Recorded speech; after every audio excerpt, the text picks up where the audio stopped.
Welcome to Hi Rasmus and Friends, Stories Behind the Science, hosted by Hi Rasmus, the leading clinical platform for ABA therapy. Each episode highlights inspiring stories from experts and individuals with unique perspectives.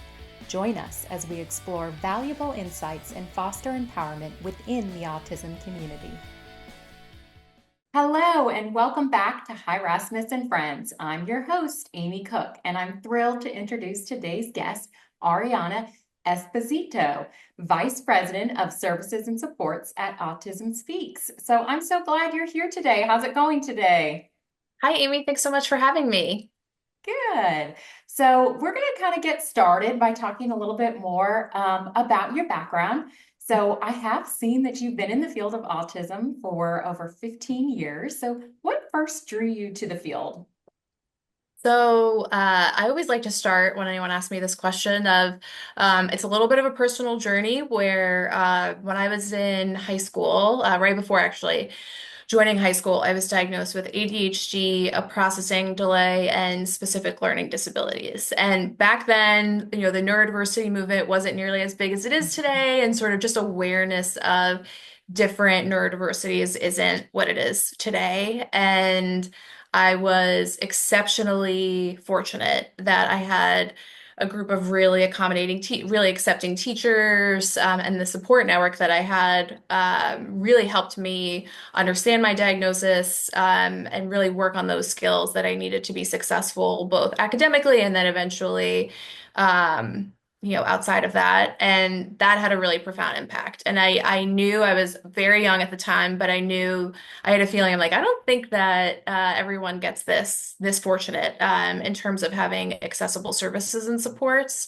And so I felt this deep gratitude and this sense of I have to pay it forward. And so whatever field, this was in high school, whatever field I end up in, it has to be a helping field. So maybe psychology, maybe education, maybe social work.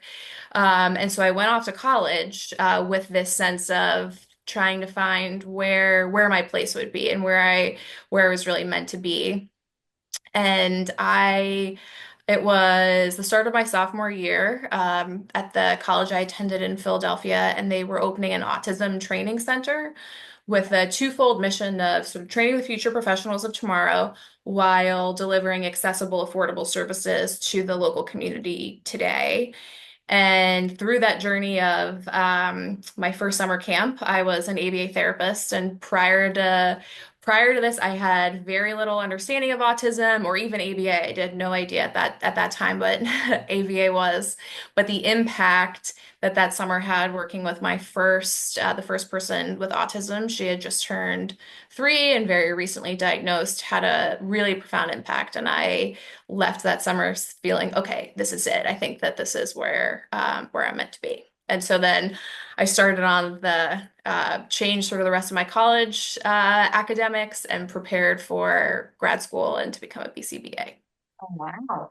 So for kind of rewind a little bit, for your bachelor's, what did you actually study or what did you get your bachelor's in? Psychology, and then was in the right place at the right time and had a minor in the college I attended.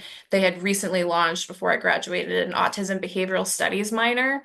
And so my official undergrad was psychology with a minor in autism behavioral studies. That's awesome. That's pretty cool. You figured it out Very pretty cool. quickly. It seems like usually someone's like, oh, I was a teacher, I was psychology or speech. So right after that first year of college, basically you found out about ABA and then pretty early on, before you even had your bachelor's, were you already thinking the BCBA route or what did that look like? Yeah, so after that summer, the center was developing year-round programming. And so I just, stayed the course and went, taught different types of programming. So one of the things I look back on my experience and feel it was incredibly well-rounded. So we were teaching not only skill building or social skills, working on, acquiring new skills, respite, recreation. Like we really took sort of the broad scope of what ABA can do across lots of different skill areas or parts of life. And so all the while learning a lot about ABA, and the training that I received as an undergrad was very thorough around ABA and all of the, jargon, right? I think one of the biggest barriers in ABA often, or is that it's really technical and very jargony. And to have the experience that I had of working in these programs and learning the jargon alongside of implementation, I think helped me tremendously. Not only when I eventually got to grad school, but then as a former BCBA supervisor, and even in my current role, of the way that you look at skill building is very different, I think, from the lens of a behavior analyst. Awesome. So what do you think were some of like the biggest challenges along the way of kind of becoming a BCBA, as well as even those early, maybe that first year as a BCBA? So the process is really intimidating, I like to say. It's a lot of schooling, it's a lot of experience, and it's a lot of it's like learning a new language in some aspects, with it being, very technical. And I feel like there's a big responsibility as behavior analysts that we're working with not only the individuals that are, attending programming or receiving therapy, but also their families and their siblings, and being sort of a big part of their life. So I think that piece, that this heavy responsibility of I have a really important role, and a role that it is incredibly important that we do it, that it's person-centered, that we are thinking of all the cultural competency aspects, that we're thinking about where our client or our student is going to be 2, 5, 10 years down the line, right? I would explain often that I kind of view it as a relay race, where you start in kindergarten or sometimes preschool, and then preschool feeds into elementary school and middle school and high school, and all of those pieces add up, and everyone plays a really important role in Absolutely. Well, that's going to that. tie into my next questions, but I do, before we kind of talk more about Autism Speaks, so once you were a BCBA, were you working at an educational center or more of a clinical setting? What was the center where you were prior to joining Autism Speaks? So the center where I was prior to joining Autism Speaks was actually where where I started. So I actually stayed. I went from a one-on-one direct ABA therapist all the way up through a program director. And I like to think of it as it really is a blend of education and clinical, with a lot of community integration. So the one piece that being on a college campus, especially towards the tail end of my career as a full-time BCBA, or primarily a BCBA, was adolescents and adults being able to have a somewhat of a college experience that they may not have had otherwise. And I saw this identity of my adolescent and adult clients of, well, I go to, this university. Yeah. They didn't attend classes, but they felt this, pride and being a part of this community at the college. I love that. Well, you are a special unicorn to have all these years of experience, but have stayed put at a couple places. So how long have you been with Autism Speaks now? I've been at Autism Speaks 5.5 years. That's awesome. And so I read your bio, so I know a little bit more about your background, but I know you lead the lifespan programs at Autism Speaks, focusing on transitioning, planning, and community inclusion. And so what are some of the most pressing challenges you see with individuals with autism facing when it comes to these life transitions in this period of time for them? It's a question I get all the time. And the best way to answer that is really the lack of adult services that exist. So when we look at, transition planning, and, when we think about transition, there's so many transitions that happen throughout our life. But the big transition, when those IDEA entitlements expire, it's hard to be thinking about lining up all of the services. What am I going to need? What is available? What about wait lists?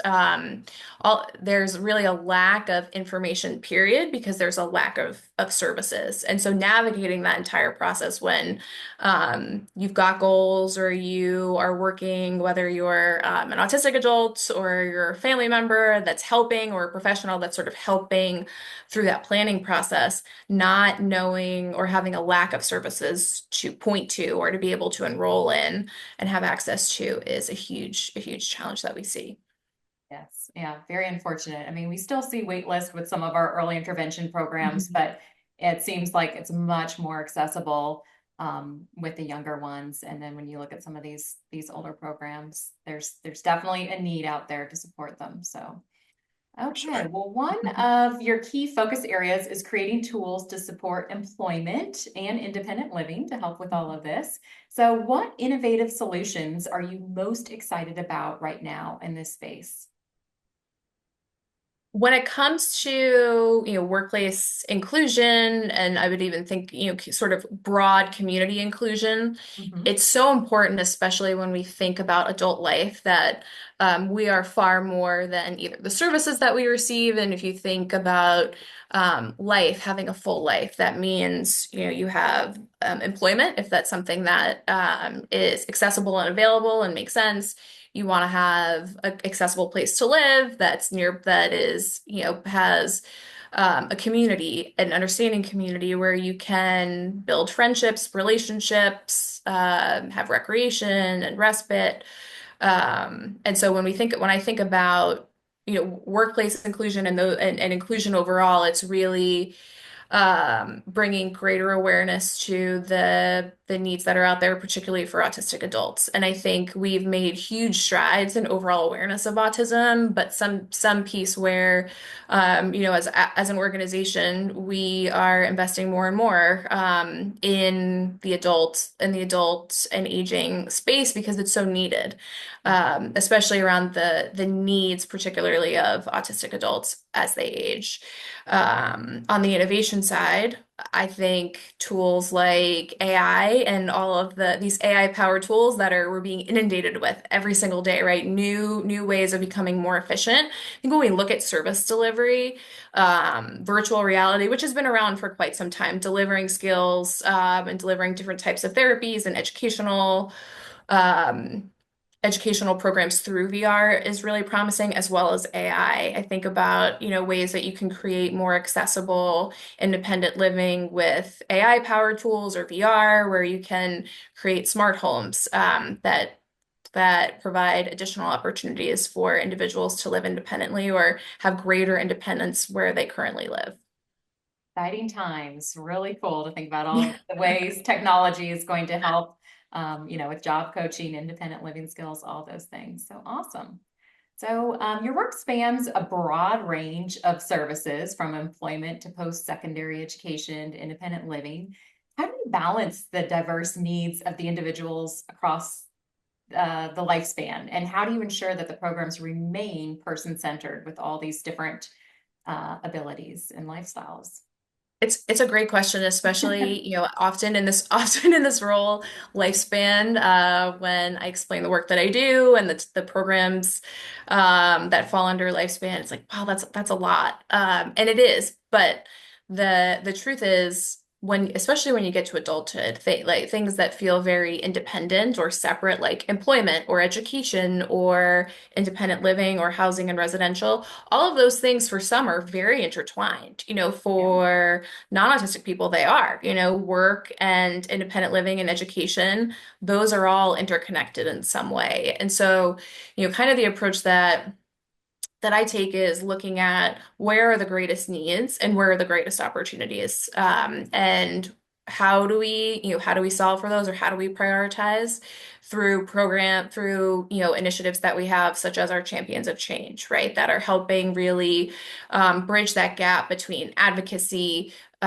services and impact, as well as our recently launched Emerging Leaders, where we are pulling together the future leaders of within the autism field to help shape and guide us in making those kinds of decisions, as well as through our community advisory councils and other partnerships that really help shape where we needed most and how can we do this in a collaborative way. I think that with a large mission that we have around lifespan services and meeting the needs of this of the autism community. It's really through collaboration partnership, and it's so important for us to have the autistic community with really guiding us through.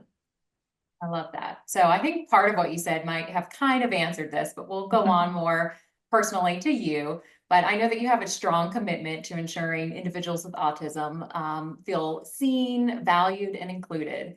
So, what does meaningful inclusion look like to you, and how can we all work towards creating more inclusive communities? So, maybe even people right now in their workplace, have neurodiverse colleagues that they may know or not know about, and in their neighborhoods and all different places. So what does that inclusion look like to you, and kind of how can you help others? Meaningful inclusion to me is bidirectional. So it means that the community, the organization, the company has knowledge and awareness of autism and other neurodiversities, and really the needs and how to be a supportive coworker, a supportive supervisor or manager. But then also ensuring that the neurodiverse person or the employee also has the tools that they need, and creating those opportunities where it feels natural, where it is natural. And it's looking at the individual for where are their strengths, where do they really shine, and how can they really contribute as part of the team. And so how that translates to everyday work is through, collaborating with autistic contributors, autistic adults, whether those are staff at Autism Speaks. We have a really diverse staff here at Autism Speaks that we're quite proud of, to ensure that when we're speaking on a particular topic, that we have the right voices at the table, right? We have the right lived experience, and we're coming at it from a very diverse point of view, not just and including diversity of thought and perspective. I love that. Very good. Yeah. And yeah, we had Eileen Lamb on here a few weeks ago, and I've been there's been a lot of, great things going on at Autism Speaks. And so, yeah, really cool to see how you guys value all of those different perspectives. So I see that you've developed programming for individuals with autism across the lifespan. What has been the most significant changes in support strategies over the years? Like, from when you got into this to now, what are some of the biggest changes you've seen? I think, first and foremost, one of the biggest changes is the increase in, even though we have a very long way to go, the increase in adult services and thinking the way that we speak about transition and the value of those transition years, 14 through 21. I remember when I first started and we were building out our adult programming, was looking around for models. What can we build off of? Where can we learn from? And, kind of few and far between. So while we still have a long way to go, things are, you can definitely see from a overall national trend that service providers are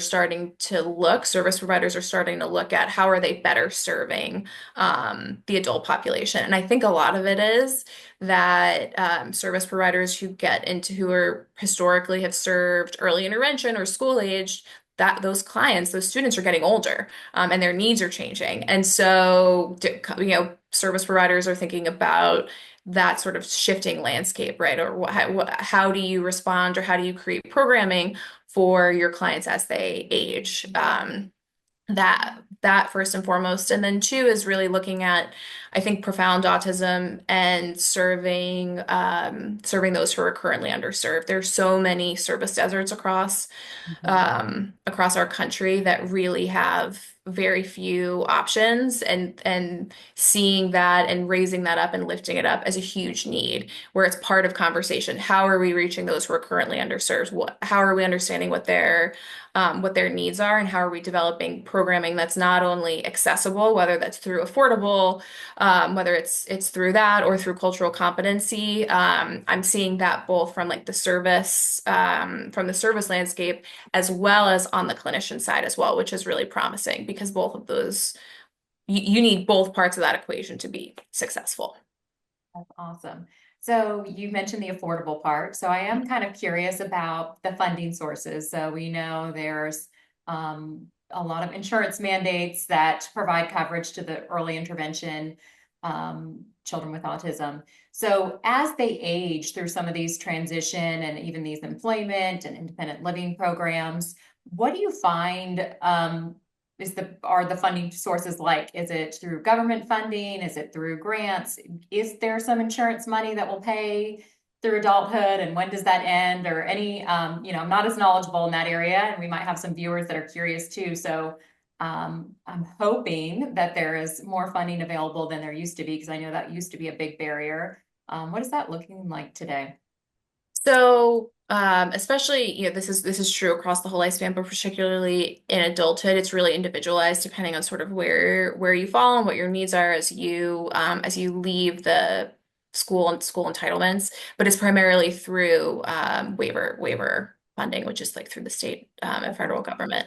I will say, in terms of overall funding, Autism Speaks has really led advocating for the passage of the Autism Cares Act, which increases research dollars. It increases funding for broader programmatic efforts and advocacy for the inclusion of autism really needing this type of investment from the federal um, at the federal level, which as of, I believe, December 24th, it has been signed, which is incredibly exciting and a huge win for the community, because those research dollars, that investment in the autism service, those systems is really, really important for not only adults, but for the whole lifespan. Very exciting.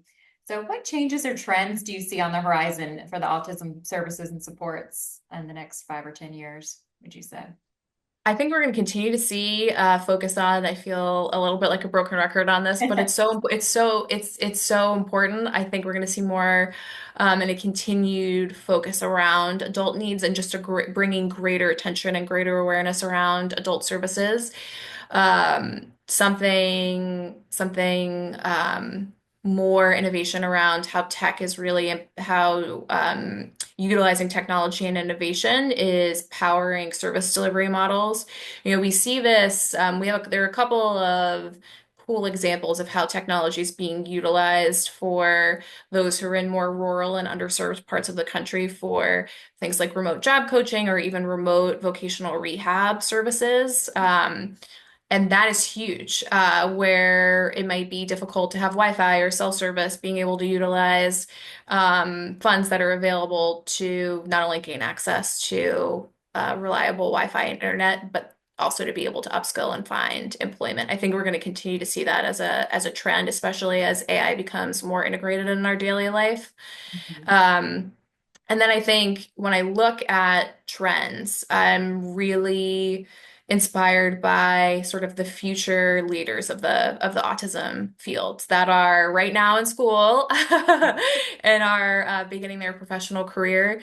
And inclusion means everything. So earlier you asked about meaningful inclusion, and often when we look at, I think, these major professions, whether it's on the clinical side or on the program or advocacy side, it's thinking about ways that we can create more opportunities for inclusion for autistic people, neurodiverse people, people with disabilities, to have to really be parts of those conversations and really shaping that. I think we're going to see I think it's been happening for the last several years, but we're going to see that obviously continue in the future, and the impact that that will have on services. These are really complicated challenges we're facing when we're trying to increase programs, accessibility, and we really need diverse, excited future professionals that are going to help us solve for the challenges that lie ahead.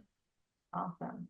So I'm sure we have some people that maybe were in your shoes 15 years ago listening. I know that may or may not have been, it was, I think, all ABA therapists and not RBTs back then. But what advice would you give to the aspiring leaders that might be listening, particularly those that might be neurodiverse, and how they can be making meaningful impact in the field of autism services in the future?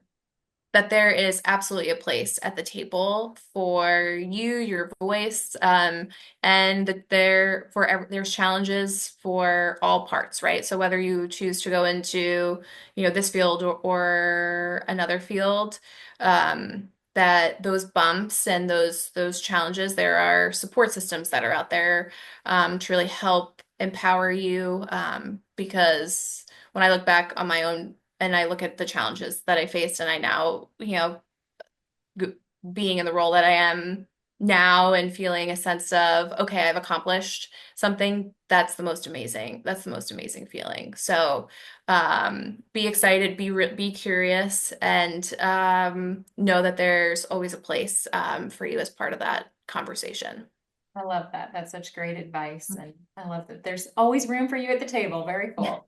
So, what has been one of the most rewarding moments in your career, and where you saw the impact of your work firsthand? Anything that stood out to you? Any moments? Yes. So, I know I mentioned what was really the spark, that inspired me to become a BCBA. And when I look back on that, on my time, in sort of direct care services as a BCBA, I was working with a adolescent. So, he started attending services when, he was a teenager. And he was very motivated, but really struggled with like self-regulation. And a huge barrier was trying to manage his self-regulation and wanting to have a traditional experience and wanting to be part of having a peer group and go off to college and live in a dorm and had this really great vision and being able to be part of that journey where sort of helping him through and helping his family through that process. And when he got accepted to his first college and it was his top college program, was one of the biggest. I like still like tear up a little bit Oh, when I think about it. And he's doing great still, which is amazing. So that's awesome. So cool. So, if you could give one piece of advice to families or individuals navigating an autism diagnosis, what would it be? it would be reach out to Autism Speaks. So while we turn 20 years old this year. Our organization will be 20 Wow. years old, and we've grown a lot over those 20 years. When we first started, we were started by grandparents and supporting parents early on. And as we've grown, so has our community. And so we think of and we're creating resources and providing information and resources for not only, grandparents, parents, loved ones, but also for autistic people. And so, whether you are newly diagnosed and as an adult, we have resources and supports for you. We have an incredible autism response team that provides information and resources no matter where you live in the country. So, if you need help or a provider or a resource, they're an incredible source. And as you're navigating things like healthcare and trying to understand, and know more about quality of care, we have the Autism Care Network that is working on improving healthcare outcomes for autistic people. So come chat with us. We're here with information and resources and are ready to help.